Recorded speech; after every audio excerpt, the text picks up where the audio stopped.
Tonight, President Trump's all-out trade war, the massive tariffs he just announced, and what it could mean for what you pay for everything. The president's Rose Garden signing ceremony slamming tariffs on almost every country, from 10% to as high as nearly 50%. Cars, clothes, groceries, and more likely impacted as stock market futures nosedive. Elon on the outs. New reporting tonight what President Trump is telling his cabinet about when the billionaire will leave the White House. Life-threatening storms hitting tens of millions, tornadoes ripping through the Midwest. Semi-trucks toppled in Illinois, extreme flood warnings in Memphis, and the worst is yet to come. Who wants to buy TikTok? The new suitors today, mega tech companies like Amazon and OnlyFans. Who has the best chance of winning the bidding war? NBC News exclusive. The college student at the center of a vicious viral rumor on campus that went national. The famous sports commentators who broadcast it to millions. She tells Tom Llamas in an emotional interview how she's reclaiming her story. Green Beret murder. The wife of this Green Beret now arrested, accused of killing her husband. The grisly act she's accused of carrying out and the possible motive. And Rogue Wave, the cruise ship battered by 40-foot waves, passengers tossed sideways. Plus the stabbing at a high school track meet in Texas. One student dead, another arrested on murder charges. Top Story starts right now.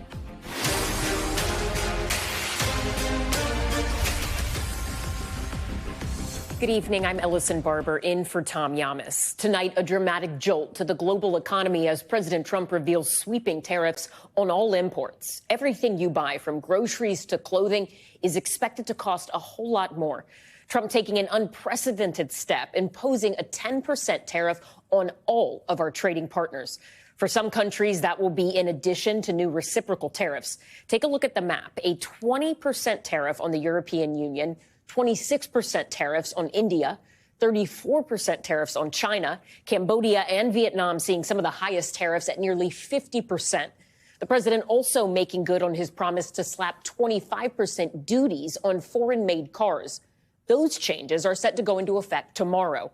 The announcement sending stock futures plunging. The S&P 500 at one point dropping nearly 4% and the Nasdaq down 4.72%. The president hoping the move will bring manufacturing back to the states and correct years of what he calls unfair trade, but it could come at a cost to American consumers. We're breaking it all down, including when you could see prices rise and on what. But first, we begin with NBC News senior White House correspondent Gabe Gutierrez. Just minutes after the day's market close, President Trump walking into the Rose Garden. My fellow Americans, this is Liberation Day.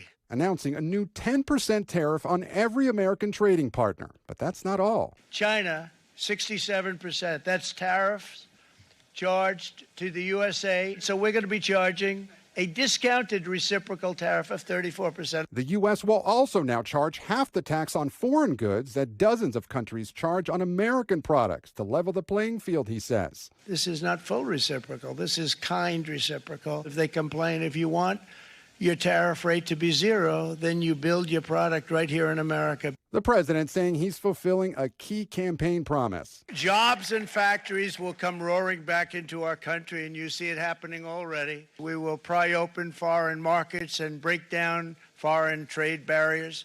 And ultimately, more production at home will mean stronger competition and lower prices for consumers. The White House touting hundreds of billions of dollars in new investment in the U.S. from companies looking to avoid tariffs, including Hyundai announcing a $5 billion steel plant in Louisiana, and Apple saying it will create 20,000 jobs, expanding U.S. facilities. All after the president previously announced 20% tariffs on Chinese imports, 25% on aluminum and steel, and 25% on certain goods from Mexico and Canada. Starting tomorrow, he'll also impose 25% tariffs on imported cars. Tariffs, a policy Trump has promoted for decades, saying free trade deals destroyed American workers. They come over here, they sell their cars, their VCRs, they knock the hell out of our companies. Democrats now furious. This is not Liberation Day, it's Recession Day. Some Republicans are worried. Our consumers, our manufacturers, our potato farmers will pay the price. Economists estimate the tariffs could add an extra $2,500 to $5,000 for the lowest cost American cars and up to $20,000 for some imported models. What would you say to Americans who worry that they'll have to pay more in the short term? Well, I'm not sure why they would have to pay more in the short term. That we don't know what the price effects are going to be.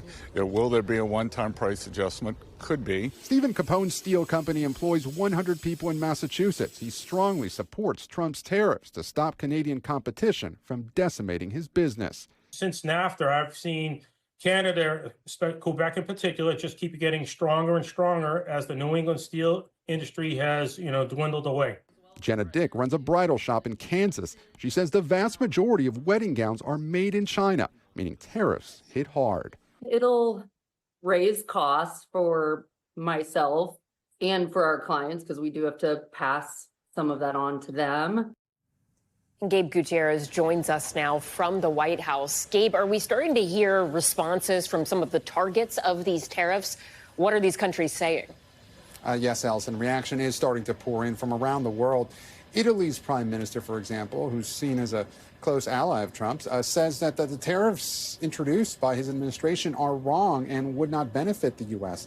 The Australian prime minister saying the American people will pay the biggest price for these unjustified tariffs. And the head of the largest party in the European Parliament said this isn't Liberation Day, it is Resentment Day. Now, the major question right now is how many of these countries end up imposing retaliatory tariffs in the coming days.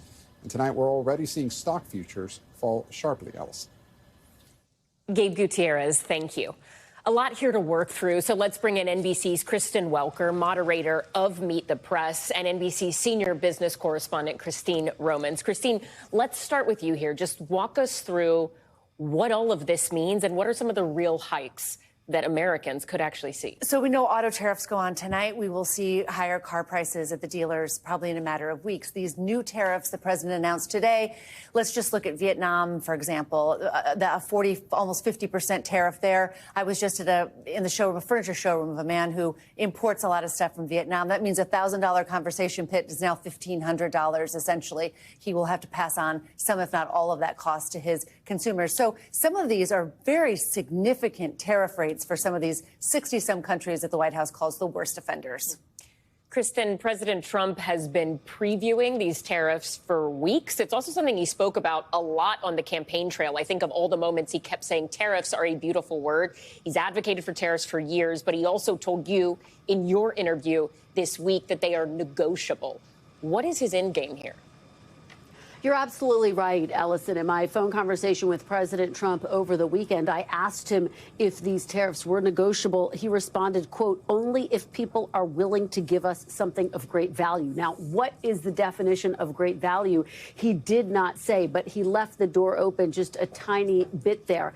In terms of what the end game here is, President Trump saying that he believes this will reset the U.S. economy, that right now the U.S. is treated unfairly. He hopes it will bring back manufacturing. But of course, economists say, historically speaking, as Christine is talking about, consumers wind up paying more when taxes are imposed. In fact, during his first administration, we did see consumers pay about $80 billion more in taxes due to the president's tariff policy. Prices were hiked on everything from machines, washing machines to tires. Now, in this instance, it carries political risk. We've seen some rocky days on Wall Street, jitters on Main Street as well. And a majority of Americans right now say they disapprove of President Trump's handling of the economy. Remember, part of why he was elected was because he promised to bring down prices. So we'll have to see how this all plays out, Ellison.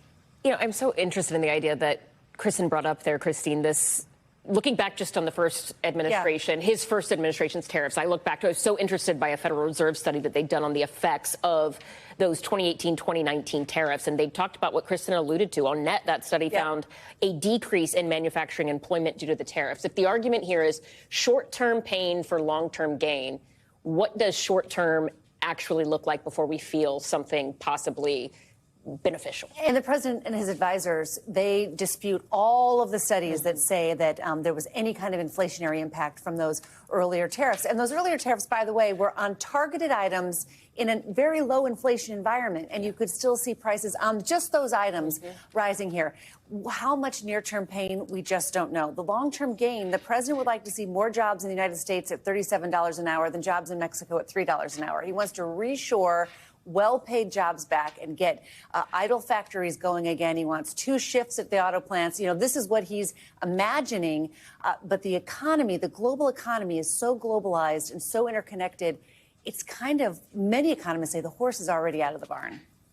Kristen, while we have you, I also want to ask you about some of the new reporting that President Trump told his cabinet Elon Musk will be leaving his government role at the end of his 130-day period as a special government employee, after some speculation that he may try to stay longer. How are Trump administration officials feeling about that? How are they speaking about it?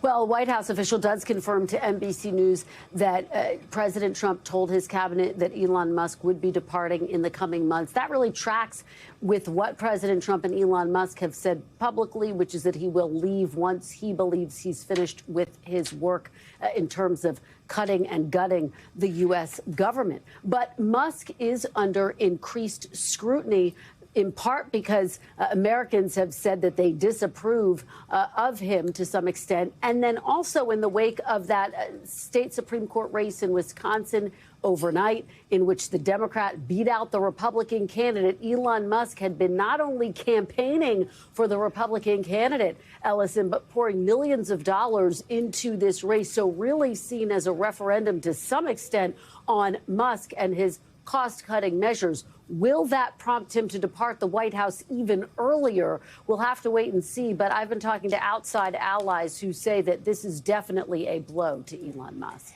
Ellison. And Christine, from the business side of things, Elon Musk, Tesla stocks, not great. Yeah. No, and there are people who are Elon Musk fans who worry about, in corporate America, who worry about the brand damage that all of this political foray has done to his Tesla company. And they worry that he's distracted. He's doing too many different things and not focusing on these companies that have built value, so much value for shareholders. The stock is down significantly over the course of the beginning part of this year. And so there is this sort of brand damage associated with Elon Musk's political endeavors on what had until now been almost sterling reputation as sort of America's engineering genius. Now he's sort of veered off in kind of a new image.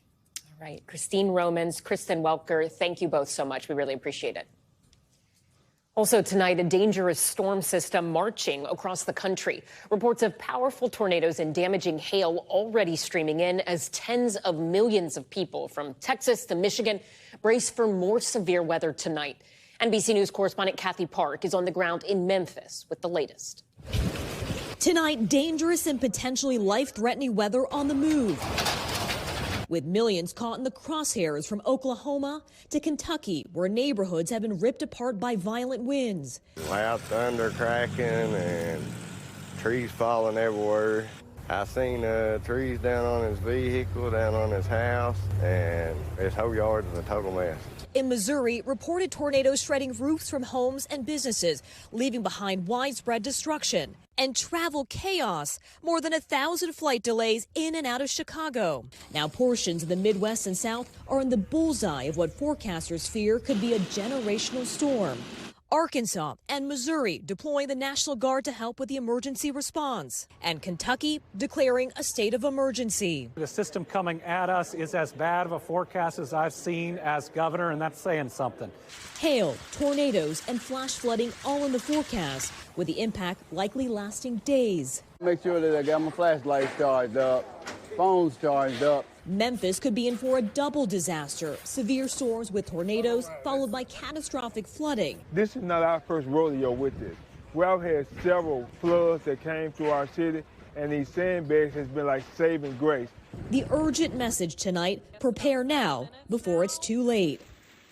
And Kathy Park joins us now from Memphis, Tennessee. Kathy, you have been in touch with officials all day. What have they said the biggest challenge is in Memphis as they brace for this storm?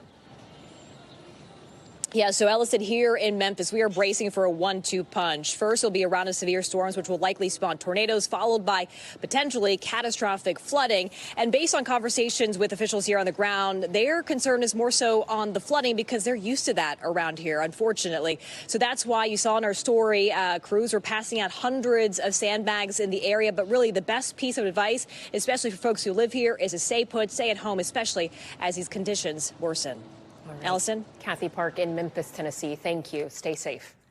These storms are just getting started, so let's get right to NBC's meteorologist Bill Cairns, who is tracking where they're headed. Bill, tornado warnings are in effect as we speak. Allison, a lot of them. I just counted 19 active tornado warnings. In my 20 years here at NBC, that's one of the higher numbers I've ever imagined and remember seeing on one map at a time. The area of greatest concern is in between Little Rock and Memphis. This is the storms that we think that could be the strongest and possibly deliver the strongest tornadoes. That's in this particularly dangerous situation. But we're going all the way just south of Chicago to Shreveport with at least a threat of tornadoes this evening. So here's the Memphis area, and then Little Rock is all the way on the other side of your screen. This storm has a confirmed tornado with it, likely right over the top of DeWitt. You're probably having, the storms are moving at 50 to 60 miles per hour. So, this radar takes about 4 to 5 minutes to update. So that storm is probably already getting past there, but we'll have to wait and see how much damage is done there from a confirmed tornado. Tonight, these storms head into Indianapolis and also down there from Memphis towards Nashville. Again, Allison, the threat of very strong storms. And not just that. We'll talk about this water threat and flash flood threat right through the next couple of days. Someone's going to get over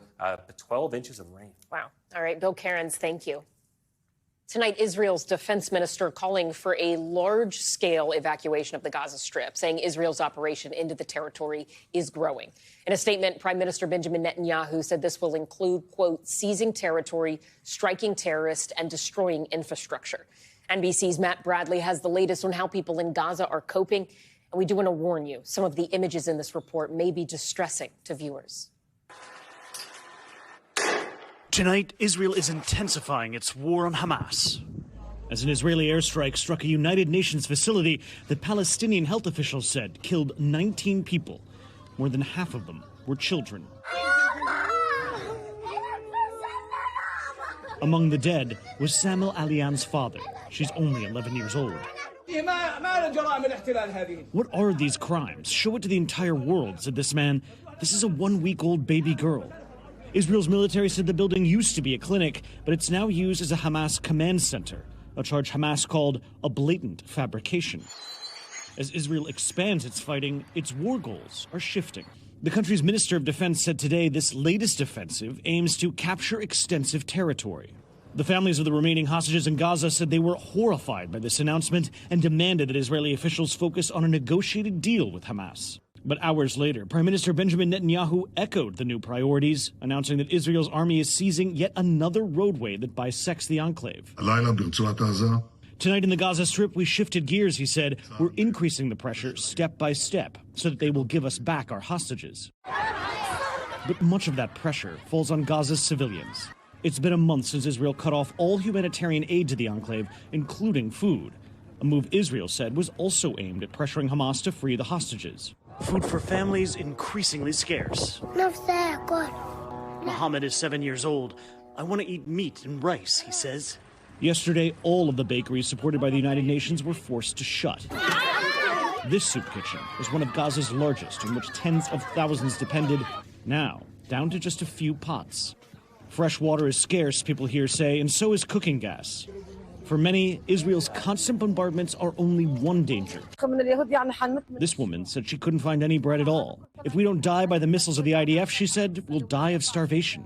Roba al-Halabi said 2 bags of bread aren't enough for her family of 10. The demand is so severe, she said, fights are breaking out on the bread lines. Israeli officials had said Gaza has plenty of food. The UN called that claim ridiculous. WFP doesn't close its bakeries for fun. If there's no flour, if there's no cooking gas, the bakeries cannot open. Only a few bakeries remained open, and their supplies are dwindling. Iman Abu Harbil has been waiting since early morning. She still hasn't gotten bread to feed her young child. Our life is harsh, she said. I swear we'll be famine, and people will eat each other. And Matt Bradley joins us now from Tel Aviv. Matt, as Gazans brace for more possibility of hardship there, Israel's Prime Minister Benjamin Netanyahu is starting a controversial visit to Hungary tonight, right? That's right. It's the first time that he's actually been to a state that is a signatory to the International Criminal Court, for which he is under suspicion. He's supposed to be arrested by the terms of the ICC agreement when he lands in Hungary. But already Viktor Orban, who is one of his closest allies, has made it clear he's not going to be arresting Netanyahu. Just like Netanyahu was able to visit the United States just a couple of months ago, he was able to do that because the United States isn't a signatory to the ICC treaty either. And important to note here, and one of the interesting ironies, is that actually that ICC indictment against Netanyahu, those charges back in November, at least one of them, is for using food as a weapon of war, which is exactly what we're starting to see here in the Gaza Strip. Allison. Matt Bradley, thank you. We're back in a moment with the NBC News exclusive. Tom Llamas sits down with the college student who was the victim of a vicious viral rumor. One famous sports commentator then talked about on air how she is now fighting back. Plus, the TikTok bidding war heating up. Amazon now enters the fray. But what happens if no one buys it by Saturday's deadline? And the very high seas, the cruise ship rocked by a giant wave, all of it caught on camera.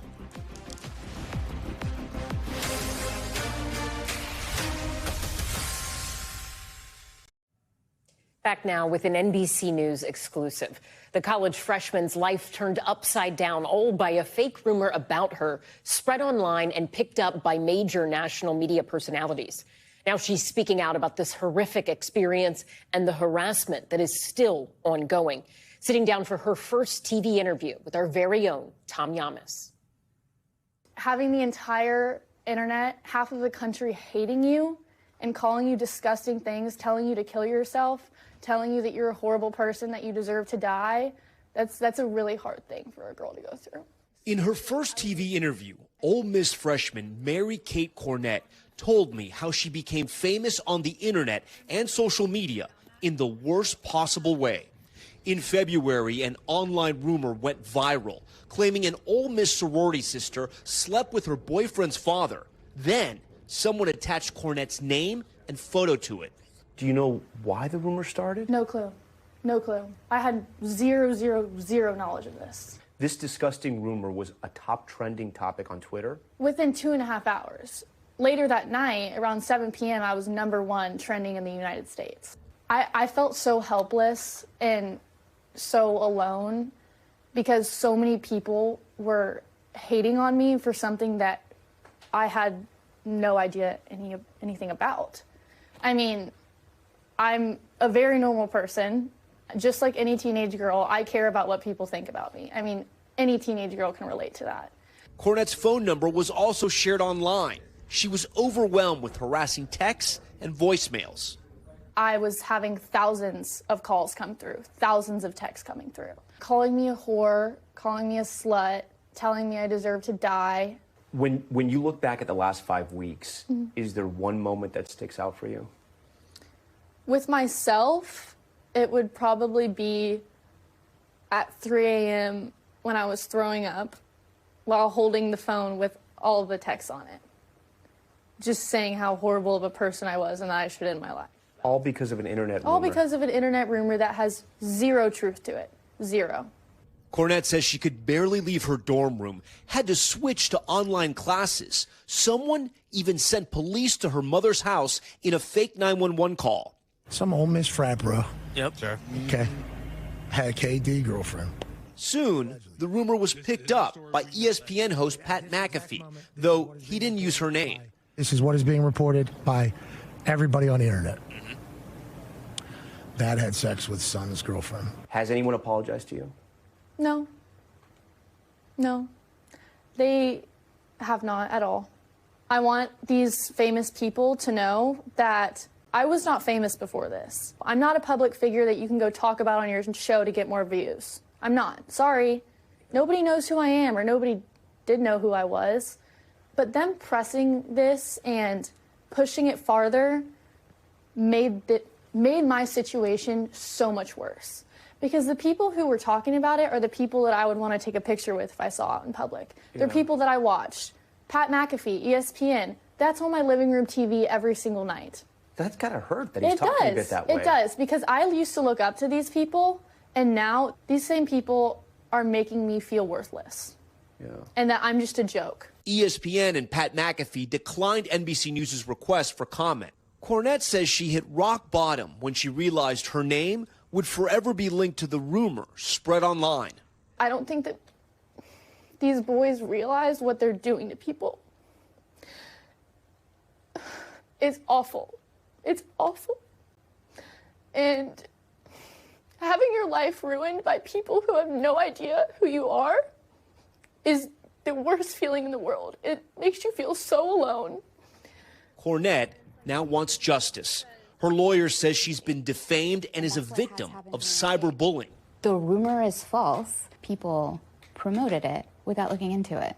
You can't lie for money. Are there laws that protect Mary Kate? Because it seems like the internet, social media, it's the wild, wild west. To some degree, the law hasn't caught up with the speed at which a lie travels online and the fact that it's now kind of anchored to her name forever. But defamation exists. There's growing protections against cyberbullying. There's growing protections against, making fake pictures, which has also happened to Mary Kate. The legal regime is catching up. For now, she says she's leaning on her friends and family, including her father. I just wonder why. Why my daughter? She wasn't looking for any of this. She never asked for any attention. She's just trying to be a freshman in college. Instead, she's been tested like never before. I have no idea how this started or why, but I do know that this has affected me in such an awful way and has practically ruined my life. Yeah, what would you tell to that person? Just that your actions have consequences, real consequences, that I will be living and facing for the rest of my life. That many other girls face things like this that will affect the rest of their lives. Tom Llamas, NBC News. We're back in a moment with the high school track meet that turned deadly. One student accused of stabbing another. What led to that deadly confrontation? And Steve Kornacki standing by. What last night's elections mean for the future of the Democratic Party.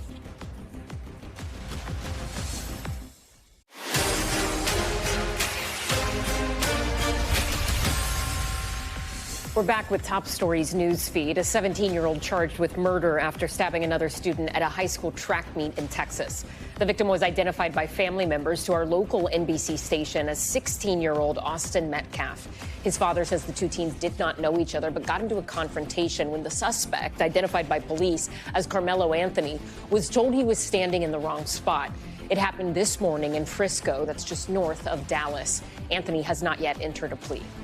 And the Supreme Court ruling in favor of the Food and Drug Administration over its refusal to approve flavored vapes. The court ruling the FDA did not violate the law when denying applications from two flavored vape companies. The FDA saying the flavored vapes are a health risk and encourage tobacco use in young people. The companies arguing that flavored vapes can help people quit smoking. They could face civil and criminal penalties for marketing products without FDA approval. And an Alaska Airlines flight to Las Vegas was forced to return to Oregon after reports of fumes in the flight deck. Social media video showing emergency personnel on the aircraft after crew members reportedly detected a strong odor. Medical professionals evacuated the crew and guests upon their return to Portland International Airport. The FAA is investigating the incident. And a teenager in Southern California says she was attacked by a sea lion during her junior lifeguard tryouts. That 15-year-old showing her arm covered with bite marks and cuts. She said she was about 25 feet from the shore when she suddenly felt an intense pain. She managed to swim to shore and was taken to a hospital. The scary moment was a first for the beach-loving teen, but she says she has been stung by a stingray, pinched by crabs, and bitten by tiny fish, just never a sea lion. Regardless, she says she is still determined to become a lifeguard and that she will try out again. Tonight, we are poring over the results of special elections from 2 states last night to get an early sense of how voters are feeling in this new Trump administration.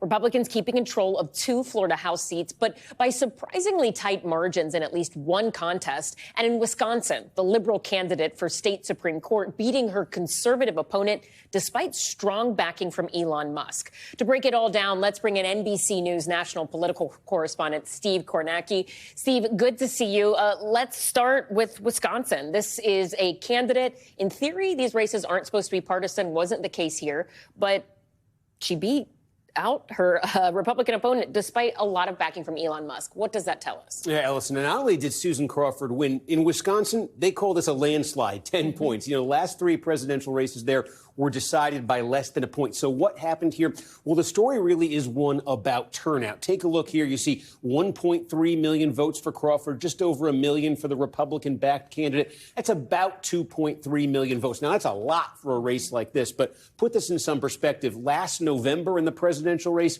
3.5 million people voted in the state. So it's a lot less than that. And basically what happened is the difference between 3.5 and 2.3, a lot more people who stayed home were on the Republican side than on the Democratic side. And where you really saw it is right here, this region of the state. This is the Mississippi River that forms the border here. And you see some blue, some red. A lot of these are small town, rural areas, heavy blue collar populations. Donald Trump ran up the score in these places. Massive turnout. And when you look at where some of the biggest turnout drop-offs in Wisconsin were yesterday, this is ground zero right here. So a lot of that core Trump base in Wisconsin, they were there for him in November, but they were not there for him in this court race yesterday. And we don't necessarily know why they opted not to vote this go around, but do we have a sense of who was actually voting for Susan Crawford? Yeah, meanwhile, the flip side of this, and we've seen this now for a number of years since Donald Trump came on the scene, the epicenter of it's right here. See Madison, the state capital. This is Dane County. This is massive. University of Wisconsin's here. And what we've seen for almost a decade now since Donald Trump came on the scene is a segment of the Democratic base. You find them in college towns, in metro areas. They tend to have college degrees. They tend to have higher incomes. Their politics have gotten more and more liberal. And they vote in every and any election they have a chance to vote in. And you see it here yesterday. Look at this. Susan Crawford. This is a huge Democratic area. But look, she did better. Let me show you this. Than Kamala Harris did in this county back in November. She did almost 10 points better. So the turnout here, relatively speaking, was much higher in that area I just showed you. So let's talk Florida, because we had 2 congressional races there, 1st District and 6th District. Republican-leaning, solidly red districts, but kind of surprising what happened in the 6th District, right? Yeah, and it's right here. You can see this is basically south of Jacksonville, extending down to Daytona Beach and then inland in core Republican area. You could see last November, this is what it looked like. Donald Trump won here by 30. That's standard for Republicans in this area. That was no aberration. And yet last night, yes, the Republicans win. Yes, it's double digits, but that margin is more than cut in half by Democrats, 14 points. That's the closest, relatively speaking here, but that's the closest race you've seen in this district since the turn of the century. So what does that indicate? Actually, when you really start to dive into the cities, towns, counties in this district, it's a similar story to Wisconsin. It's those Democratic areas, higher turnout than those core Republican areas. Trump voters, without Trump's name on the ballot, maybe not as enthusiastic. When it comes to Wisconsin, I got to go back and ask you, just while we have you, this factor of Elon Musk being involved, his candidate not performing well, does it give us a sense of how the country feels about Elon Musk more than what we've seen in the polls before? I suspect it tells you more about what the Democratic base feels about him, but we can show you this. This, by the way, the other race in Florida, very similar story here. But looking at this, here's our latest NBC poll, just asking folks what they think of Musk. Is it positive, negative? Now, it's more negative than positive. These are not great numbers. We've seen worse numbers than this in polling. This is slightly worse than Donald Trump's numbers, for instance.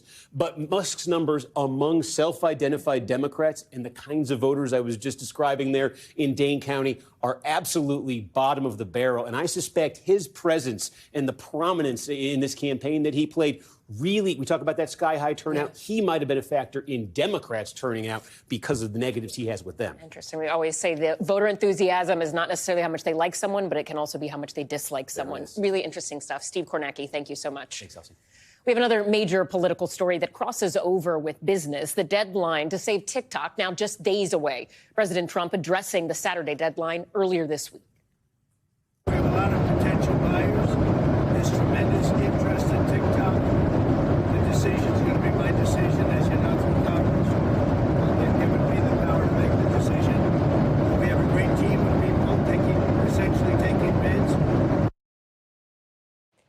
Amazon, the latest to make a bid to save the popular app before the Saturday deadline for its parent company ByteDance to sell or divest. This, as we are learning, the White House's effort to secure a deal is being led by Vice President J.D. Vance and National Security Advisor Mike Waltz. So what does this mean for the more than 170 million American TikTok users? NBC News correspondent Savannah Sellers has been following this closely and joins us now with more. I mean, Savannah, it seems like in the last couple of days, there's just more and more bidders or possible buyers. Who is actually a serious contender here? Yeah, Ellison, it's a great question. Just today, we actually saw 3 more companies at last count jump in here. Amazon being the biggest name. You'd think coming from Amazon, coming from someone like Jeff Bezos, certainly a serious initiative. However, the White House says they're not taking it seriously, just given the fact that that deadline is 2 days away. Also today, OnlyFans said that they were interested and kind of got together a group, as well as this company called AppLovin.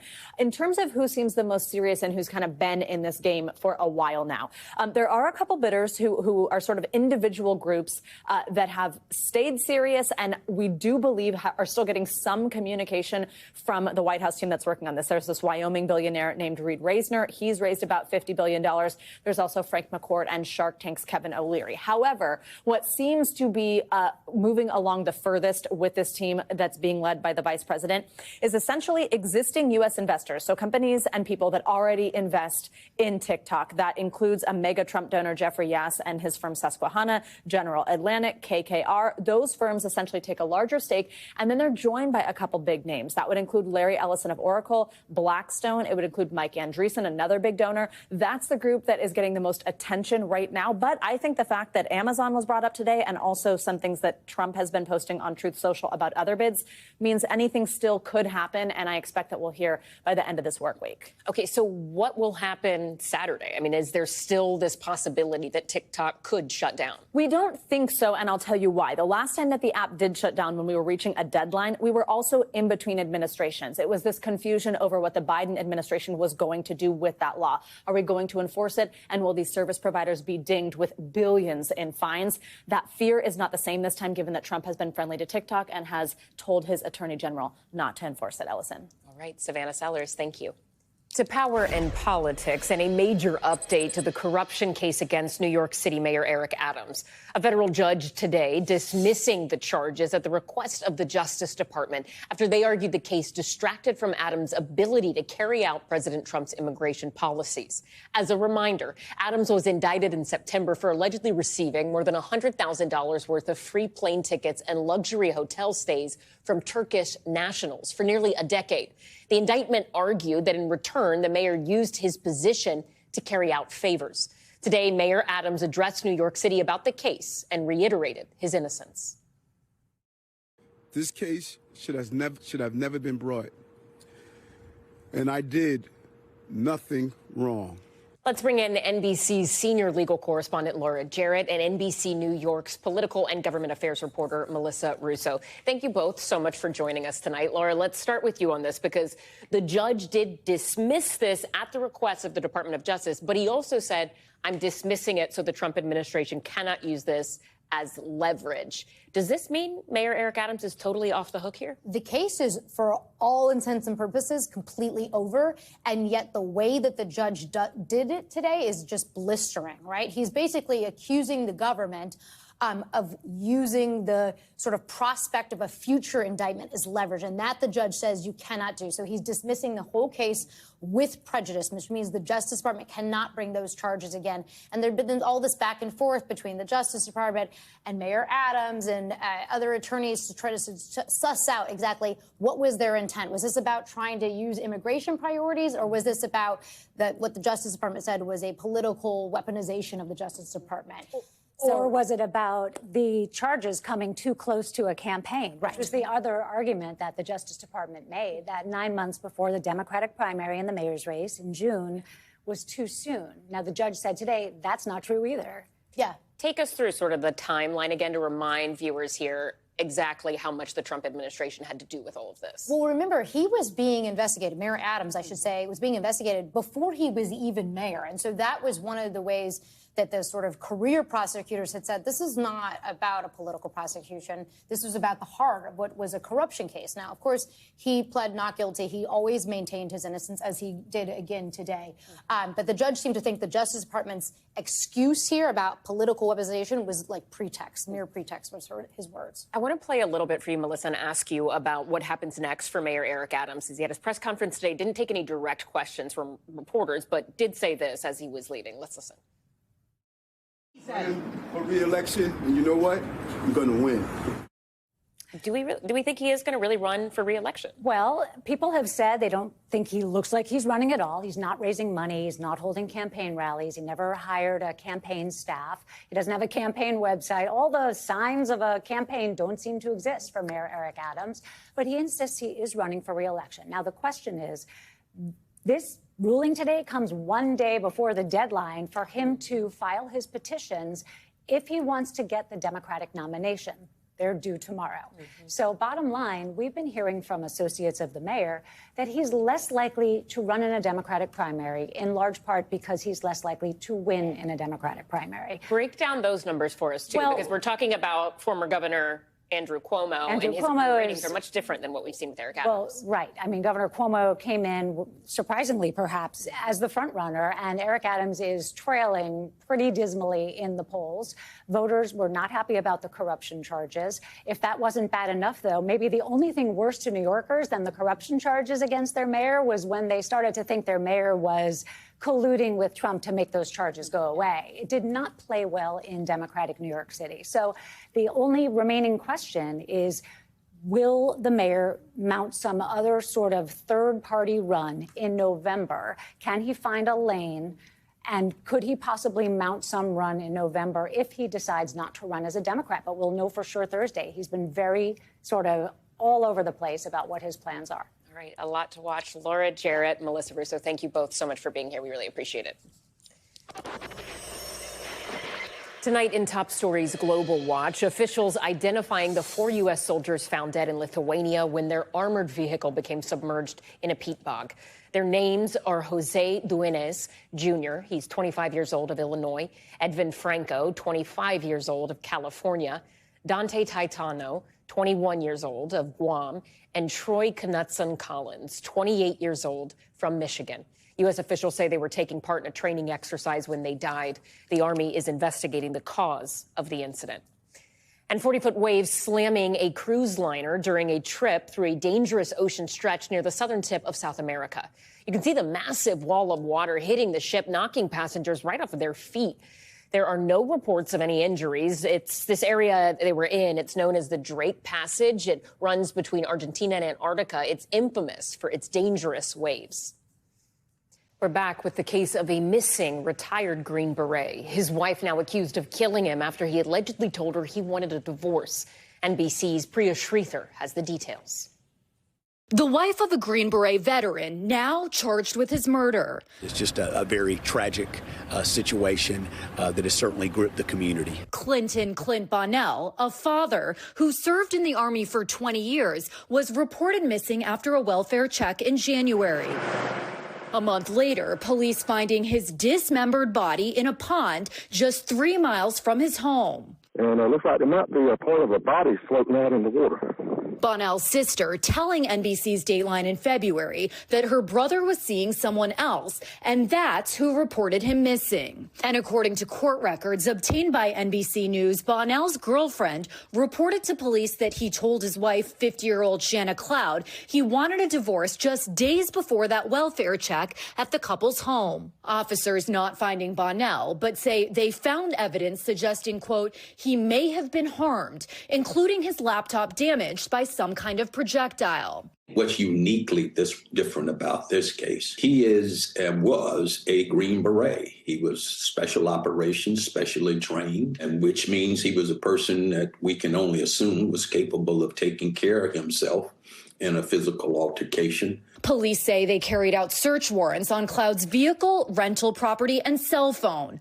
On Friday, she was arrested on first-degree murder and concealment charges. Ms. Cloud is innocent, and looks forward to her day in court. She's not entered a plea, and Cloud's attorney's office telling NBC News they're not making any comments at this time. She was denied bond on Monday and remains behind bars. I'm going to play a song for you. Tonight, Bonnell's family remembering him as someone who loved music and was entering a new chapter in his life while studying to be a physician's assistant. Writing in a Facebook post, quote, "Clint was an incredible human who sacrificed so much for others and dedicated his life to the betterment of this world." Priya Sridhar, NBC News. When we return, testing your child's empathy. The TikTok toddler challenge going viral. Do your child's results say anything about what kind of person they'll grow up to be? Finally tonight, a viral trend all over TikTok. Parents putting their toddlers to the test. How these moms and dads are using 2 cookies and 3 plates to see just how kind their child is. But does it say anything about the person they'll grow up to be? NBC's Yasmin Vasugian with what researchers say and how her own child did. 1, 2 y 3. It's the viral challenge sweeping TikTok. See what mommy's got? Introducing #Cookie Challenge. Little ones faced with an ethical dilemma. They get 2 cookies and one of their parents gets none at all. I got 2. For some, it's an impossible decision, devastation that someone may be missing out. I didn't get any. Quickly remedied by a sweet gesture. Parents tickled and sometimes relieved by their little one's generosity. Yay! Other kids delighted with a double helping, wasting no time eating it all up. But Mama doesn't have a cookie. What should we do, Lulu? But with a little nudge can usually rise to the occasion. Thank you, Lulu. The question is, do these decisions mean something? Is this a true measure of a child's empathy? I think we all have to be really mindful not to take this one small experiment, which isn't really scientific at all, and broaden it out to... Dr. Jen Hartstein specializes in psychotherapy with children. She says your child's decision can be largely situational. If you just did this challenge with your son and he just got home from school, is he hungry and wants a snack? And so I'm more vulnerable to wanting to keep my stuff because I'm hungry versus if you just had lunch and then you did this challenge with him, might you have a different reaction? Dr. Hartstein says a full understanding of empathy doesn't click until age 3 or 4. I was hungry for answers. Would my kids pass the cookie or keep it all to themselves? Oh, you're so sweet. Whether your family member is a cookie monster or a distributor, rest assured that sometimes that's just how that cookie crumbles. What is that saying about the child, if anything? We cannot put all of our eggs in the basket that this is a determination of what this child is going to be like as they grow up, because it's not really determining that. Yasmin Vasugian, NBC News. Thanks so much for watching Top Story. I'm Ellison Barber in New York for Tom Llamas. Stay right there. More news is on the way.